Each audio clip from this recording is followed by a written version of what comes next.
My husband and his childhood sweetheart rekindled their old flame in the. He even lectured me about not understanding art. I had intended to divorce him and take our son, but he wanted his childhood sweetheart to be a mother figure to him. No one wanted me anymore. But later, they cried, claiming they regretted it. On our 10th wedding anniversary, my husband Marcus was busy at the, saying he'd be home late. Little did I expect, less than 10 minutes later, he sent me this location pin. Smiling, I picked up the gift I had already prepared, thinking it was just his unique way of inviting me. When I arrived at the and pushed open the door, the smile on my lips froze instantly. Inside studio, paint was splattered everywhere, and the air was twisted and pungent. Marcus's childhood sweetheart, Sage, adorned with large blooming body paint, leaned bonelessly against him. The moment Marcus saw me, his body instinctively shielded Sage, but he couldn't hide the glaring hickeys on her neck. Even more jarring was the special hair ornament Marcus had personally crafted for me, now stuck in her hair. That special hair ornament was a token of our love. He once said his fingers were raw in several places from making it. Now, its shimmering tassels flickered in my eyes like mocking flames. I rushed forward like a madwoman to pull them apart, tears streaming down my face. Before I could even speak to question them, Sage's eyes reddened first, and she curled into a ball. Grace, why are you making such a fuss? Why are you so angry? You and Marcus have been married for so many years. Don't you understand that we're engaging in body art creation? She whined. After all, I'm sacrificing myself for art. I stared at her in disbelief, my body swaying. Marcus stood up, and I instinctively reached out for support. But he pushed me away mercilessly, strode past me without looking back, his voice full of complaint. Be careful, don't damage my lens. Why did you have to come now? Didn't I say I'd be home later? Are you that impatient? If your figure hadn't changed after giving birth, I wouldn't have sought out Sage. After all, Sage is the one bearing this burden for you. She's still so young, and her figure is good. She's willing to dedicate herself for me. I haven't even had a chance to thank her, and here you are, getting angry. Sage huddled in the corner, a sarcastic smile playing on her lips, watching me meaningfully. I couldn't help but step forward, but she immediately hunched her shoulders and neck, her eyes misty with tears. Marcus, I'm a respectable young woman. Grace acting like this, she won't go around spreading rumors, will she? Marcus's brows furrowed. He finally put down his lens and grabbed my arm. His attitude, shifting due to tension, transformed into a force that easily held me in place. Grace, don't be so unreasonable. Sage and I just have a professional relationship. What exactly are you angry about? I've been married to you for 10 years. Do you really have no trust in me? I felt utterly absurd, my anger boiling. I scoffed, work? You're telling me this is work? You two are completely entangled, practically intertwined. And you still have the nerve to call this art? Do you dare to show this art to the whole world? Marcus's face changed colors like a palette. He only cared about changing the subject. You don't understand me at all. Where's Noah? I only told you to take care of the child. Why did you leave him at home? I felt suffocated for a moment, as if a huge stone was pressing on my chest. When I gave birth to Noah, I suffered a difficult labor with heavy bleeding and almost lost my life. Marcus felt bad for me and told me to quit my job and stay home for my postpartum recovery period. He made a heartfelt promise that I only needed to take good care of our child, and he would work hard on his career to provide us with a happy life. Now, he was blaming me for not taking care of our child, all for the sack of his childhood sweetheart. Tears dried in the corners of my eyes, stinging terribly. Thinking of Noah, whom I had sent to my parents' place earlier that morning, his eyes full of reluctance, my heart was pierced. Marcus, you said back then that only I and our child were in your heart. Marcus turned his head, his tone indifferent. Grace, don't twist things around. Sage was just helping me find inspiration. This is just one time. You used to say you supported my work. Are you going back on that now? Look at you, how much your figure has changed. I had no choice but to find Sage. Besides, I also felt sorry for you. Getting paint on your body is very cold, and you wouldn't be able to handle it. Listen to me, I'll come home after I'm done. Don't worry, my heart will always belong to you. I clenched my fists, but this physical pain was nothing compared to the sorrow in my heart. To give birth, I was on an 4-drip for a week, and the hormones made me gain so much weight that I instantly didn't recognize myself. After giving birth, Looking at my messy hair and the disheveled state I was in because of pregnancy, I wondered if Marcus would care. Back then, he came to me, made me laugh, and said I would always be the one he loved, no matter how I changed. Now, the lie was exposed. Marcus's undisguised expression told me he was tired of how I looked. But he couldn't betray our relationship because of that, nor could he use my figure as an excuse to do such filthy things. I am not someone who would swallow my pride for the sake of it. I, Grace, only want a pure, exclusive relationship. Marcus, let's get a divorce. Our child will stay with me. Marcus, who had just been so self-righteous, froze instantly as if he'd heard something unbelievable. Grace, you don't have a job. Are you going to live a hard life with the child? Stop messing around. I'll spend time with you properly once I've finished shooting this inspiration. Don't act on impulse. A child can't be without a father. Sage, slowly putting on her clothes nearby, chimed in. That's right, Grace. Marcus is doing this for your own good. If you don't care about the child, I do. Why not give the child to me? I'd be more than willing. Marcus's face darkened, and he snapped. What nonsense are you talking about? That child was hard-won by my wife. After saying that, he looked at Sage's wronged face, paused, then spoke softly. It's the same if you become a godmother. Listening to Marcus's backhanded gesture, I felt sick to my stomach. I turned and left, planning to pick up my son and go back to my own place. But when I got to my parents' place, I saw them hitting their chests repeatedly in anger. And my son, looking up and constantly cursing.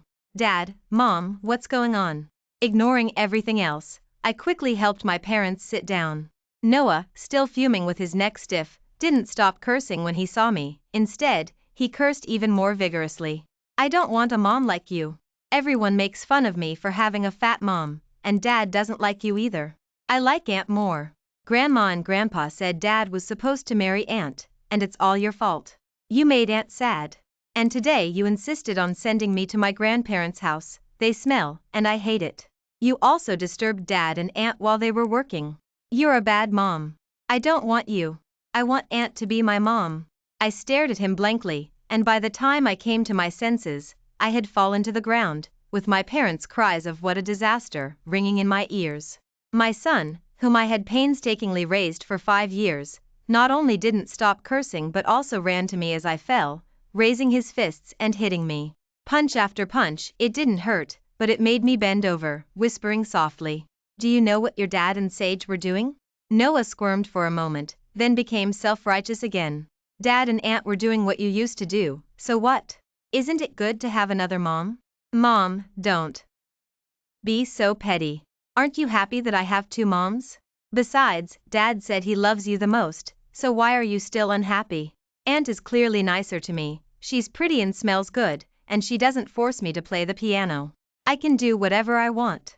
It's such a shame she's not my mom. I slumped numbly on the ground, listening to these words as if punishing myself. I had also thought about losing weight, but it wasn't easy. Noah had always slept little and clung to me, so I spent most of my day revolving around him. Even when he said I forced him to play the piano, it was only because he liked it. He had initially begged me to supervise him, and I only pushed him gently, hoping he wouldn't have regrets when he grew up. But recently, Noah had been gradually distancing himself from me, constantly talking about Aunt. I had thought he became close to Sage just because she had played with him a few times. But I never expected him to harbor such thoughts.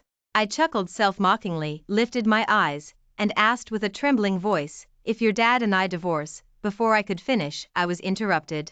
Noah looked at me with an annoyed expression and said without hesitation, I don't want to be with you. I want to be with Dad and Aunt. The guillotine hanging over my head finally fell, pronouncing my ridiculous fate. My mom couldn't bear it and fainted. I forced myself to stand up, holding my breath, and made a call. Ignoring's flustered expression, my face was blank. The keypad lock at the door beeped, indicating an incorrect entry. I opened the door and saw an impatient Marcus and an affected Sage. I suddenly burst out laughing. Prying's hand off my clothes, I gently pushed him, finally making my decision. You can have the child. Don't let me, an outsider, stand in the way of your family's happiness. With that, I ignored a stunned Marcus, looked at the arriving doctors, and followed them to the hospital. Fortunately, she had only fainted from extreme anger. Looking at my mother in the hospital bed, I finally couldn't help but feel guilty, shedding silent tears. Grace, Dad supports your divorce. We won't suffer this humiliation. My dad stood by, filled with righteous indignation, wiping away tears. I choked out a good, "Dad, didn't you and Mom want to retire in Riverbend City?" Coincidentally, my friend invited me to start a business there. Once is better, let's move. Watching my dad repeatedly agree but with a pained expression, I managed a weak smile. I didn't tell them that I had prepared a grand gift for Marcus and the others. 3 days later, Marcus's art exhibition was held at the Grand. I saw my parents off at the airport, made an excuse about forgetting something, and rushed to the exhibition. For these 3 days, I had sent one divorce paper after another, but Marcus treated them as a joke. After being caught by me, Marcus didn't even bother to hide it anymore. He openly engaged in indecent acts with Sage at the, and my son, holding his kid's smartwatch, kept sending me videos of them shopping together. Sage, on the other hand, sent the videos to me, claiming it was to cultivate my artistic appreciation. Everyone thought I couldn't leave Marcus. Everyone believed I relied on Marcus to live, that I was just a housewife. Thinking of this, I looked at the 3 well-dressed figures in the center of the exhibition and felt only their disgrace. Sage seemed to sense something, looked at me, a trace of malice flashing in her eyes, and, holding Marcus and pulling Noah, swayed towards me. "Oh, isn't that Grace? What, regretting it now? I'd say you're just clueless, pushing away such a good husband and child. Look at yourself, you're not even worthy of Marcus. I always say, people with dirty minds see dirt everywhere." She gradually raised her voice, drawing the attention of those around them. Some even raised their phones. Seeing this, Sage became even more brazen, feigning injury. "Grace, it's fine if you misunderstood and me, but I swallowed my pride and apologized to you, and you wouldn't accept it. You even gave up the child and Marcus, you've really hurt their feelings." A flurry of whispers spread around me. A mother who abandons her child? It's the first time I've seen such a petty and vindictive woman, truly terrifying. Marcus, seeing the scene, finally spoke. "Apologize to us, and I'll forgive you, Grace. You need to understand, I haven't done anything wrong to you."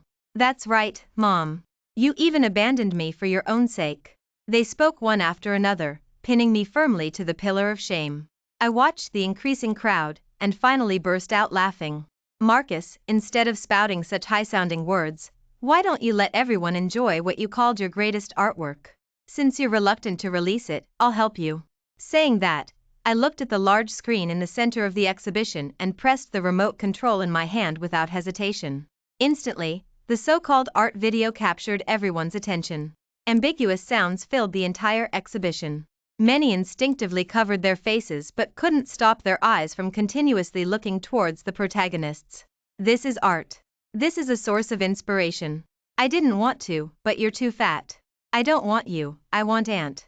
Video after video, along with screenshots they had sent me during this period, and recordings I had made in advance, were all played out in full detail. The situation instantly reversed, and more people began to look at the 3 with contempt. A young woman suddenly spoke up. "Mr. Marcus, are you trying to fool us like we're idiots? Is this what you call art? No wonder you didn't dare to release it. I think the reputation of artists is ruined by people like you. You act like anything goes when you claim to dedicate yourselves to art, right? This is blatant infidelity, so stop pretending." Bystanders nodded continuously, and the successive sounds of cameras clicking clearly captured the humiliated trio. Marcus couldn't bear it and looked at me imploringly, begging in a low voice. "Grace, explain it to them, please. You understand, don't you? It was truly just performance art, and besides, I never intended to divorce you, did I? I was just angry about your attitude these past few days, which is why I deliberately got close to Sage. I apologize, okay? Please stop it now, don't play anymore." I quietly watched Marcus, who had finally dropped his arrogant demeanor, and felt only boredom. My gaze shifted to Sage and Noah, who were hiding behind him. When I made eye contact, his eyes lit up, and he took 2 steps, reaching out to take my hand. "Mommy, I was just saying angry things. Can we go home, please?" I took a step back, as if avoiding something disgusting. He stood there, at a loss. Looking at Noah, who was practically a carbon copy of Marcus, I said faintly, "Noah, you know everything, and what you said was truly how you felt." Since that's the case, I'm setting you free, so why aren't you happy? Your sage can be your mother now, so stop bothering me. After all, I don't need an ungrateful ingrate as a child. The older and younger one seemed pierced by my words, pursing their lips and not daring to step forward. I sneered, feeling that 10 years of my youth had been wasted. I gave up my career, a bright future, and poured my heart out to them, only to end up with nothing. My friend once said, marriage is a state where women often lose their minds. I used to think that was too extreme, but applied to myself, it was entirely true. As the video finally neared its end, as if suddenly realizing something, Marcus pulled Sage, who had been silent and playing the turtle behind him, and eagerly tried to take credit. Grace, are you jealous? I only had involvement with her for art, there was nothing else. I know you're angry. I'll cut ties with her right now, okay? Sage looked up in disbelief, unable to believe Marcus could so easily disregard her. She might as well have gone for it, directly grabbing Marcus's face. Marcus, you're not going to deny it after you're done? I'm telling you, don't even think about it. Watching the two fight without restraint, while Noah hesitated nearby, afraid to step forward, I finally felt a sense of relief. As early as when they had angered my mother to the point of fainting, I had no intention of letting them off the hook. Now, after this ordeal, they wouldn't be able to recover. Thinking of this, I smiled, turned around, checked my watch, and walked out with light steps. The flight was about to depart. It wasn't worth my time to waste it on a play that had already ended. Soon, I arrived in Riverbend City, and my friend, holding a large sign, waved at me with a bright smile. My parents kept peeking out nearby, and after seeing I was alone, they breathed a sigh of relief. Good that they didn't follow, good that they didn't follow. My has finally gotten rid of those disgusting people. My parents still seemed angry, so I smiled, put my arms around them, and coaxed them towards the house. Over the years, I hadn't simply been a stay-at-home housewife. In the little time I had, I took on some freelance work and earned a sum of money. I had planned to buy a house here for my parents' retirement, preparing a surprise for them in advance. By a strange twist of fate, it had now become our new home. Once everything was settled, I breathed a sigh of relief and went out to buy groceries to prepare dinner. But on my way home, a little girl rushed up and clung tightly to my leg. She looked very thin, her hair dry, but her eyes were very bright. Mommy, Mommy, I was stunned, looked around suspiciously, and seeing her constantly staring at my bag and swallowing, I finally felt helpless. After a while, I took the girl, who was nibbling on chocolate, to the station. But after the results came back, I looked at the care agency's address and fell silent. Mommy, are you sending me back? As if realizing something, she stopped eating her chocolate and stared intently at me. I opened my mouth, wanting to say I wasn't her mother, but in the end, I simply held her hand and took a taxi to the care agency. The director had already received the news. Seeing us, she kept muttering, "This child, how did she suddenly run off? I wonder if she heard something." Sigh. I didn't say much, only promised the girl I'd make time to visit her every week, then returned home. Mom looked at me, anxiously asking, "Why were you gone so long? Are you okay?" I looked at Mom, thinking of the information I had inquired about from the director, and didn't speak for a moment. This little girl had been abandoned at the entrance of the care agency with no issues, simply because she was a girl. It wasn't that no one had adopted her, but she had been returned twice, simply because those two families conceived their own biological children and no longer wanted her. I also asked her why she called me Mommy. She said she had watched me all the way. I looked unhappy, but I was still willing to give a hot dog to a stray cat we passed. She thought someone like that, if willing to be her mother, would never abandon her. I sniffled, holding back tears. During my time off, I frequently visited the care agency, and finally decided to adopt her. After getting my parents' support, I brought a gift, carefully knelt down, and tentatively asked her, "Would you be willing for me to be your mommy?" "Yes, I would. I've been waiting for so long." She plunged into my embrace without hesitation. I held her tight, my eyes slowly welling up. Perhaps fate saw how much I had suffered, and that's why it sent me such a treasure. And this, perhaps, was a beautiful beginning. After my friend heard the news, she teased me about getting a little angel. When she came to my house, she quickly grew fond of my daughter, even declaring she'd compete with me for her affection. My daughter, Luna, just looked at me, shook her head, and said firmly, "I love Mommy the most." I smiled, watching them playfully bicker. The divorce proceedings in court were also progressing smoothly. But when I returned home laden with shopping from the mall with my daughter, I saw Noah, along with his grandparents. Noah stood there, anxiously stomping his feet, his hair noticeably longer and unkempt, poking his eyes occasionally. He rubbed his eyes, suddenly saw me, and his eyes lit up. Just as he was about to rush over, he noticed my daughter and immediately went wild, shouting, "Mommy, who is she? You don't want me anymore? But I'm your biological child. She's just a girl. Grandma and Grandpa said girls are worthless. Why does she get to steal my mom from me?" My daughter's hand in mine flinched. My face darkened as I looked at him and snapped, "Noah, if you can't learn to respect people, then shut your mouth." Noah froze for a moment, and tears immediately streamed down his face. "Mommy, you never used to yell at me. I was wrong, I regret it. Dad doesn't care about me, he said I couldn't keep you. Aunt doesn't care about me either, she even hit me and said I was useless for not being able to keep Dad, that she was nice to me for nothing. They weren't sincere with me at all, only Mommy was good to me." Saying this, he lowered his head and mumbled. My kindergarten classmates even asked me why I didn't want my own mom, saying they thought I was happy, that Mom prepared everything for me, and Mom never missed any activities. It's me, I didn't realize Mom loved me. But I'm your child, Mom. Please don't abandon me. I quietly watched Noah, who was sobbing in front of me, and sighed. He looked at me with expectation, but I recalled something I had found at home. That was the source of my mother's fainting spell. It was also the proof that the child I raised didn't love me at all. It was Noah's journal from when he first started remembering things. At first, it was drawings. He would always heavily cross me out with a black pen among the 3 figures. When he could write, he would even use pinyin to express his dislike for me. Later on, he even replaced me with sage. Noah was a very clever child, so much so that if I wanted to dismiss this as innocent child's talk, I would only be deceiving myself. Looking at the uneasy Noah in front of me, a slight ripple still stirred within me. "Noah, I've seen your journal."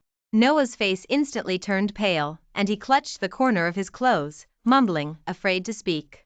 I shook my head, turned, and pulled my daughter, intending to leave. My former mother-in-law and father-in-law, who had been standing by like background figures, finally couldn't hold back and stopped me.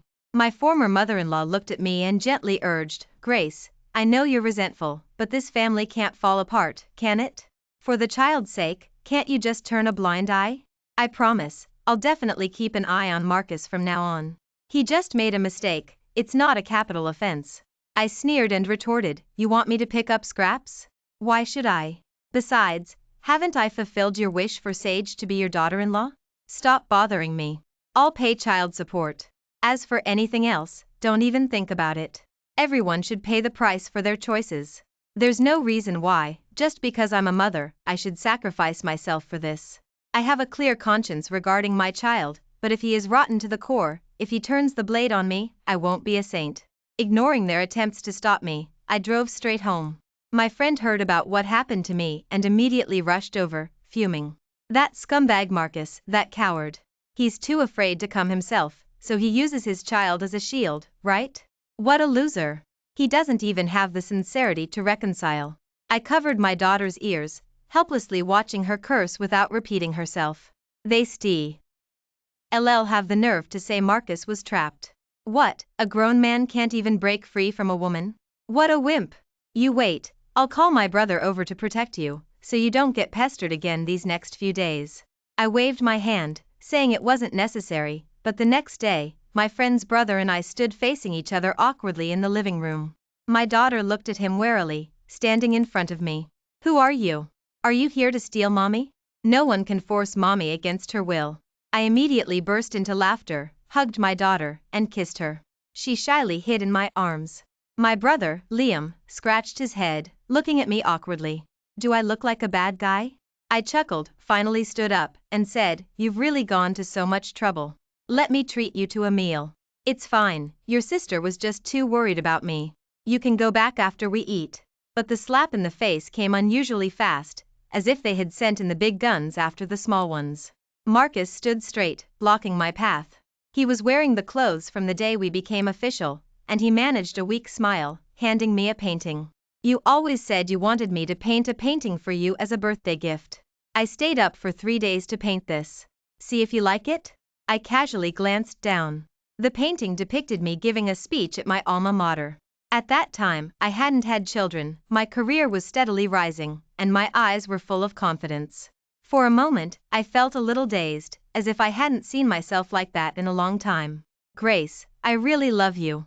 I just went astray for a moment, lost my mind temporarily. I've already cut ties with Sage. You don't know how difficult she is to deal with, it was so hard for me to come and find you.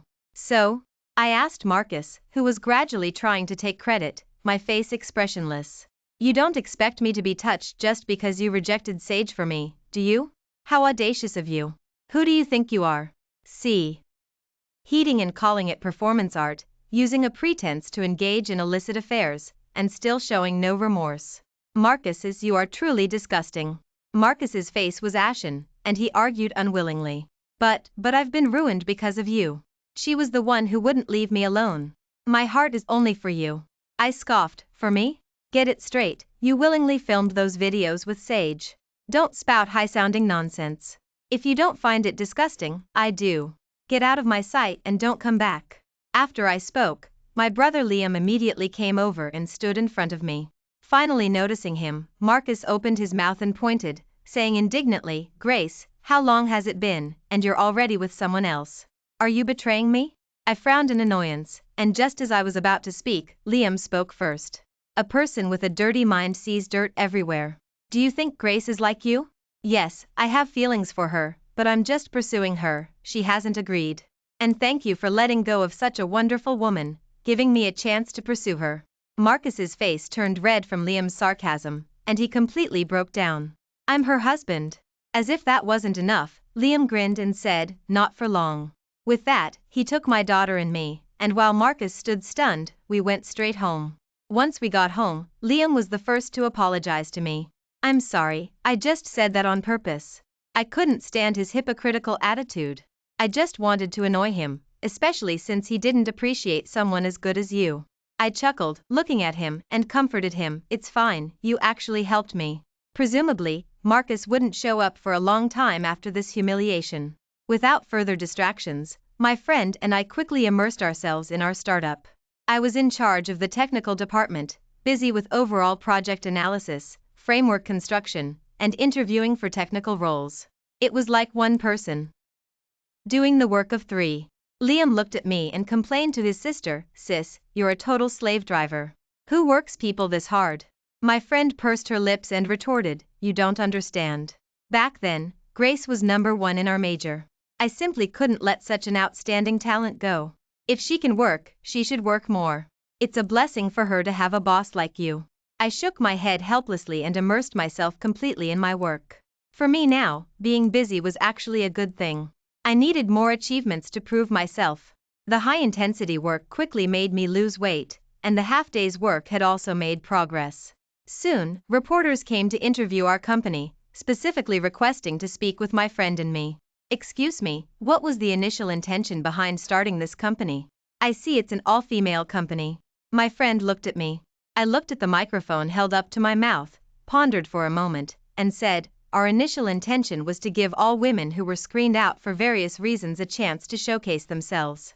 Unmarried women are asked when they'll marry, married women without children are asked when they'll have kids, and married women with children are asked if they plan to have a second one. In short, it's not that they aren't excellent, it's just that they lost opportunities due to various considerations. We don't want that to be the case. We just want to give women a chance to show what they can do, that's all. The reporter's eyes flickered. Just as she was about to say something, the door was pushed open. My team member, frowning, handed me a phone and said worriedly, Ms. Grace, take a look, she just blew up online. I looked down to see that Sage, who had been quiet, suddenly made a move. I knew she had her own account and a certain number of followers. But I never expected her to dare post something accusing me. The founder who champions independent women, yet abandons her husband and I'd. My team member stared fixedly at the phone, then suddenly looked up at me and said, Ms. Grace, we all believe in you. Just tell us if you need anything. I smiled, a warmth rising in my heart. Looking at the reporter, who was also frowning, I extended an invitation. In that case, why don't we reveal the truth of the matter? Sage's post contained chat screenshots of Noah complaining about his mother abandoning him. Taking things out of context is the easiest way to stir up a reaction online. Soon, I was being lambasted. The initial scandal, due to Marcus's timely suppression, had remained localized. I originally thought it wasn't enough, but Sage provided the perfect opportunity. Leveraging this online public opinion, I directly posted all the evidence from that time, along with unreleased recordings, online. At the same time, the reporter's exclusive interview was also published. The art exhibition incident was exposed. With the evidence, netizens felt they had been used as tools, causing an uproar. The backlash consumed Sage. She finally couldn't bear it, deactivated all her accounts, and shamefully withdrew from everyone's world. The truth was revealed, and the company, riding this wave of attention, firmly established itself in the industry. I went downstairs, intending to take a walk and clear my head, but I saw Marcus, who had arrived belatedly. He continuously apologized and pleaded. "Grace, it's my fault. I didn't expect her to do something like that. I went looking for her, but couldn't find her, so I thought I'd come here and spend some time with you, maybe you'd feel a little better. I'm sorry, I know I was wrong, but it was all that crazy woman's doing. Grace, we've been together for 10 years, can't you really give me one more chance? We still have our child, too. He doesn't even acknowledge me anymore. He says it's all because of me that he doesn't have a mother. Even for the child's sake, please come back, okay?" I looked at the man in fro. NT of me, who was always a step behind, feeling no ripple in my heart. I also couldn't recall when Marcus became the absent one in our family. But whenever I made a mistake, he would always promptly pop up to assert his presence. "I told you not to do that. Look at you, you can't even do this little thing right. Grace, you don't even have to work. Haven't I been good enough to you?" But I was the one who worried about all the big and small things at home. He once said he wouldn't let me suffer any grievance. Before we married, his parents disagreed, but he stood firm for 3 months for me, and they finally relented. Back then, he spun me around, saying he had finally married the woman he loved most. But people do change, after all. Promises made in youth are the least resilient to the test of time. But ultimately, it was Marcus himself who was flawed. I ignored Marcus's pathetic kneeling pleas and went straight upstairs. The security guards stopped him. Liam, seeing the scene downstairs, offered to walk me home. My home wasn't far from the company, just a 10-minute walk. Sure enough, Marcus followed us, keeping a short distance. My daughter was waiting at the door. When she saw me, her eyes curved into smiles, but when she noticed Marcus not far away, her face fell, and she said, "Why does he make mommy angry and keep coming back again and again? He doesn't respect mommy at all." I froze. After a long moment, I smiled. It's a simple truth even a child understands, yet some people seem blind, insistent on bringing themselves misery. After coaxing my daughter back inside, I stepped out the door, intending to settle things once and for all. Sage burst out from somewhere and stood defiantly in front of Marcus, her face contorted as she tore open her clothes. Large swaths of paint covered her body. She shrieked hysterically, "Didn't you say you liked doing body art creation with me? Why don't you like it now? Tell me. I painted the paintings you like. Look at M.E."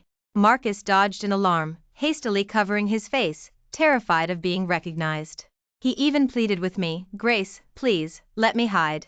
I looked down at the absurd scene before me and merely scoffed. "So, you know too, just how sordid your art truly is." I immediately called the station. Soon, the police arrived and took them both away. As for Marcus, since he was the at-fault party in the marriage and the circumstances were severe, the divorce ruling was quickly handed down. Sage, after being released from the station, in a fit of mental instability, soon after tracked down a drunken Marcus and stabbed him, incapacitating him. In a flash, she was sent to the hospital, but after it was discovered she committed the crime while mentally sound, she was sentenced to a term of punishment. As for Marcus, whose future was now ruined, he became disoriented and lost, him and Noah despising each other's presence, constantly blaming one another, yet forced to remain tied together. They were both filled with immense regret, but nothing could be undone. Holding my daughter, standing with my parents, we happily shouted cheese, as the photographer worked, and the developed family portrait was placed in the most prominent spot in our home. My happiness had quietly arrived. Thank you for watching today's story. If you enjoyed this video, please like and share it with your friends. We look forward to hearing your thoughts in the comments section and welcome your opinions. Don't forget to subscribe to our channel for more exciting stories. See you next time.